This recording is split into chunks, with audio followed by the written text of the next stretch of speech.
Okay, shoulders, they're a major pain in the ass. I just want to talk about a little bit about what we can do to make sure that we're still being able to progress through strength workouts, but making sure that we're finding the root cause of why we're feeling issues in our shoulders. So I'm not the best person to ask for advice because I really try to self-diagnose myself most of the times. I'm not recommending you do that, obviously, but with my Aldoa 1 certification, as well as my 35 years of experience and my kinesiology degree, I can usually figure out what is going on first before I need to, unfortunately, spend a whack load of extra money to get it diagnosed.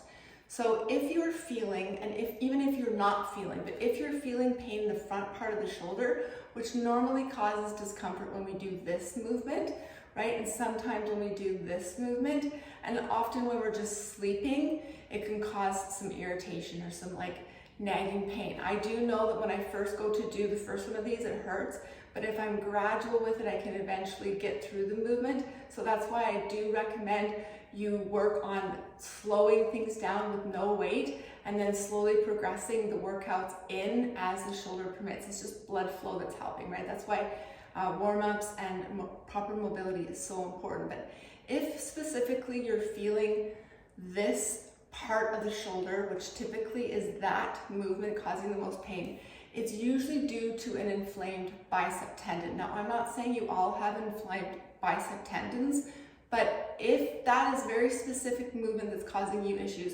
these are 3 exercises that really help the root cause of that inflammation issue, which is we need to continue to improve the scapula range of motion, right? We need to continue to improve that. We also need to start stimulating more of your rotator cuff, right? So we need to do exercises that improve those 2 things to take away some of that discomfort in the inflamed bicep tendon, which of course runs down into your arm. Sometimes you're not going to feel that. Sometimes you do, right? Like I find in my wrist, I really have to stretch it out, but let's not get too off tangent here. So here are 3 exercises that you can do that will help really improve that inflamed bicep tendon. The good news is even if you don't have that issue, these are movements that will be a preventative measure so it doesn't happen to you in the future. So you could do these before an upper body workout, although I usually have a specific warm-up mobility warm-up I want you to do specifically for that workout.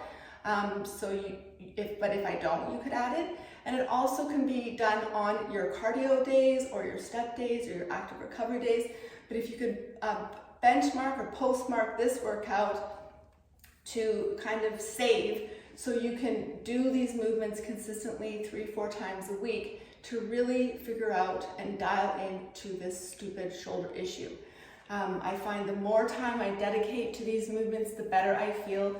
Obviously, the more effective my lifts are going to be. So we're first going to start with the supine banded pullback. I have programmed these before. The whole idea of this is you're going to posterior tilt that scapula. So you're going to bring that scapula down, and then you're going to internally rotate your arms.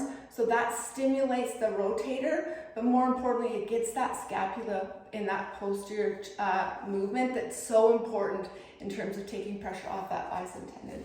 So sometimes I have seen people lay on a yoga foamy thing or your foam roller to elevate your body. I don't have one of those, I just have a travel roller. But if you want to elevate and improve your range of motion, totally fine. So you're going to just remember that you're going to externally rotate your arms when you do this. So you can start like this, but as you come down, bending at that 90-degree angle, you're externally rotating your arms.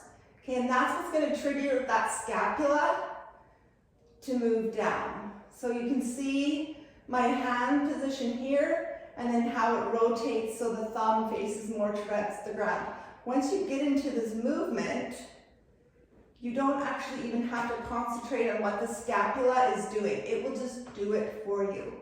Okay, so coming away from the post, whatever you're anchoring your band on to make it harder, just be sure that there's constant tension throughout the entire movement. That's super, super important. The endurance of your rotator are ball circles. We've done these again, too, but I just wanted to create and show you a little bit variety here so you can mix and mingle into your warm-ups and your mobility challenges. But we really need to train that rotator to be able to sustain longer term. So we're like basically conditioning it just like we do the heart. So I like to use my my fit ball. I'll go down on my knees. Obviously, you don't have to do this on your knees. You can stand and do it, which is always what I recommend. And then first I like to just twist my wrist using the ball. And then I want you to do actual circles. Shoulder height, not higher. I do 10 in one direction, 10 in the other, and I do a couple rounds of that. So again, the first one is just rotating the ball, using some force. If that's too much, just do it against the wall. But then grabbing the ball for the second movement, for the endurance of those muscles, keeping those arms straight. Just think little circles 10 times. And then the third exercise is on your hands and knees, okay? And you're going to sort of improve the intensity or increase the intensity as you're feeling comfortable with this.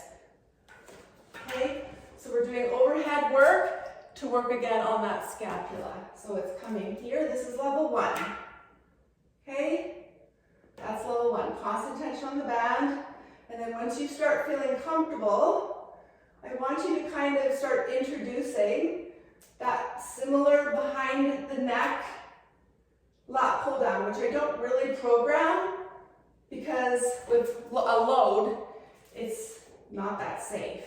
So the first rep that I did of this, that front shoulder spoke to me. It was like, Tish, right? It was like, what are you doing there? So I lightened up the load. I came a little bit further back, right? Took a little bit of the tension off, slowed it down, tried it again. Then my shoulder said, no problem, that feels good. So you might have to listen and be slow and be gradual and slowly incorporate some of these exercises later rather than right away. These 3 exercises, ladies, should really be considered. Bookmark this Sunday night or Sunday nuggets so you can really remind yourself of how important it is to find the root cause of what's causing that issue. I'm not saying don't do your rotator stuff that I'm also programming, but if this issue that is uncomfortable, please incorporate some scapula and more rotator work done in that fashion. Have an awesome day.